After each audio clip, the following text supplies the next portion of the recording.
Sveiki, mėly draugai. Nusprendžiau spontaniškai padaryti trumpą video. Šį kartą tema bus galbūt netikėta. Tema, kuri mane dabar labai užima pačią ir kurią aš visai neseniai atradau. Ir šiandien norėčiau labai trumpą video tik padaryti, tarsi pradžią tokią įvesti į tą temą. Jau jūs perskaitėte pavadinime Vieniši arba vieni gimę dvyniai.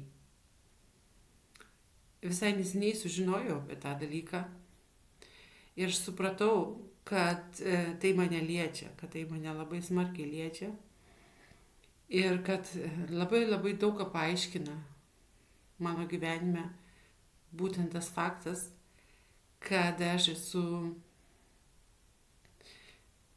tikriausiai esu vienišas gimęs dvynys. Ir norėjau kelis dalykus papasakoti apie tai. Sakykime, pradžiai tai, kad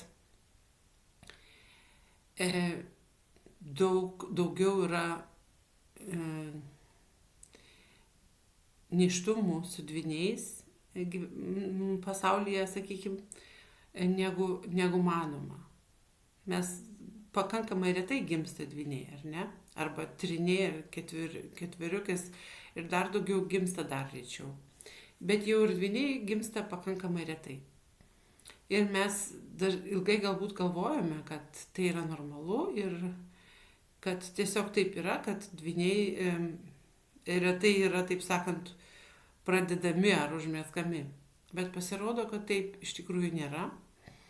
Ir kad pradžioje nėštumų daug daugiau, negu mes galime galvoti, būna dvynių ar netgi daugiau vaikų nėštumai. Ir dažnai tiesiog dėl įvairiausių priežasčių vienas iš dvynių, sakykime, šiuo atveju tarsi miršta, ar ne? Dažniausiai tai vyksta pirmais nėštumo mėnesiais ir netgi per pirmas 5 savaitės. Ir dažniausiai tiesiog tai lieka praktiškai nepastebėta. Kadangi iki to laiko, iki 5 savaitės apskritai yra sunku, praktiškai beveik neįmanoma pamatyti nėštumo netgi su specialiais aparatais, nebent tai būtų labai geri aparatai. Bet dažniausiai tuo metu ir nedaromi tie tyrimai, tik nuo 5 savaitės. Taip man, pavyzdžiui, ir buvo su mano vaikais. Aš pakankamai anksti dariau echoskopiją, tai buvo abiem atvejais 5 savaitę, tada jau matėsi, bet tai matėsi tik tai širdelė plakanti, labai mažas. Mažas tas, taip sakant, maža pradžia. O mūsų laikais tai echoskopijos paprastai apskritai nedarė, galbūt jau ir buvo tie pirmieji aparatai, bet jų nedarė, aš jau pakankamai prieš daug metų esu gimusi. Ir apskritai visa istorija apie mano gimimą yra kažkokia paslaptinga. Aš nenoriu leistis į detalės ir aš tų detalių netgi tiksliai nebegaliu sužinoti. Nes dėja mano mama nebegyvena jau seniai. Taip išėjo tragiškas įvykis. Tai va. O visi kiti žmonės, kurie dar atsimena, gali tik tai nuojautas kažkokias ar kažkokius tai įvykius ir tai jau miglotai papasakoti, bet netiksliai, kas iš tikrųjų buvo. Bet yra esmė tame, kad mes tai galime pastebėti pagal tai, kas vyksta mūsų gyvenime. Ir galime, sakykime, daug ką mums patiems paaiškinti. Ir šį kartą aš tik padarysiu pradžią, nenoriu iš karto viską, taip sakant, išdėstyti.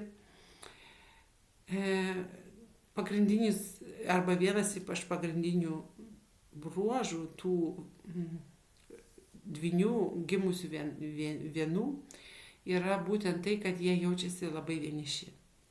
ir jaučiasi vieniši visą gyvenimą ir nuo pat vaikystės ir nesupranta, kodėl jie yra vieniši. Ir jaučiasi netgi tarp mylinčių žmonių ir šeimos gali jaustis vieniši. Jie gali jaustis vieniši vaikų darželyje, tarp draugų, mokykloje. Iš esmės visur, kur jie bebūtų, yra kažkoks tai toks jausmas, kad tu esi visiškai kitoks negu kiti, kad tu liktai nepriklausai šitam pasauliui ir galbūt netgi nenori čia būti. O tau labai sunku prisitaikyti, priprasti ir tau atrodo, liktai tu stebėtum viską iš šalies ir nenori visiškai įsileisti į tą žaidimą, į tą gyvenimo žaidimą. Tai čia tas pagrindinis bruožas. Vienas iš pagrindinių. Labai dažnai lydi visi tie bruožai arba visa tai yra vienas su kita susiję. Ir tai susiję būtent su praradimu to savo dvynio, koks jis ten bebūtų, ar mergaitė, ar berniukas, ar brolis, ar sesuo, arba galbūt netgi du prarasti brolis ir sesuo. Bet jų praradimas tame, taip sakant, iššiuose, motinos iššiuose, sukėlė mums kažkada didžiulį skausmą.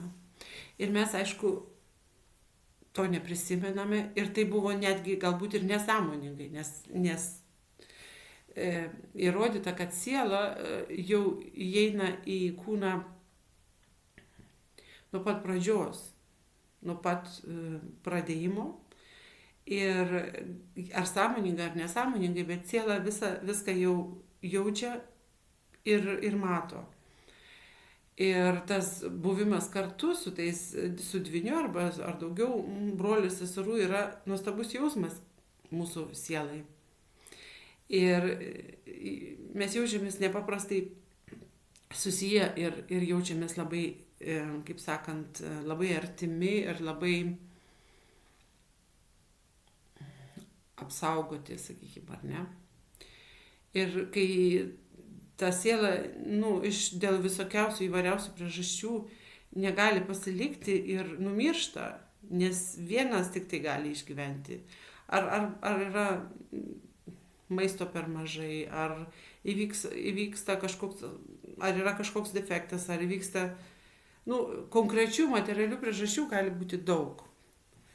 Bet jeigu žiūrėti iš sielos pusės, tai ta priežastis yra tai, kad tai yra taip ir buvo suplanuota, kad mūsų ta siela, kaip sakant, mūsų siela palydovė, jinai mus tik palydėjo į šį gyvenimą ir paskui jau buvo nusprendusi sugrįžti atgal ir mus palikti vykdyti savo su šituo sugalvoto plano ar užduočių, vykdyti patiems toliau.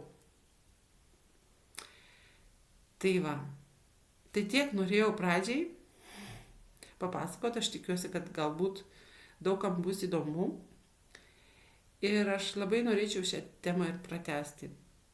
Aš kalbėsiu ne tik šią temą, kalbėsiu ir kitomis temomis, kurios man yra įdomios, kurios, kaip sakant, mane lydi šiuo metu gyvenime. Ir daug kas bus susijęs su sveikata, su dvasingumu, su ieškojimu savęs, su mylėjimu savęs ir panašiais dalykais. O dabar iki sekančio karto, galbūt jau labai greitai.